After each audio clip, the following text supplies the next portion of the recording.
победы, как он был от нас далек, как в костре потухшем таял уголек. Были версты обгорелые в пыли, этот день мы приближали как могли. Этот день победы порохом пропах.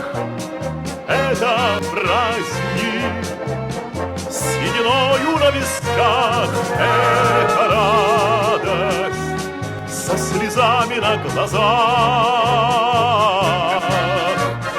День победы, день победы, день победы.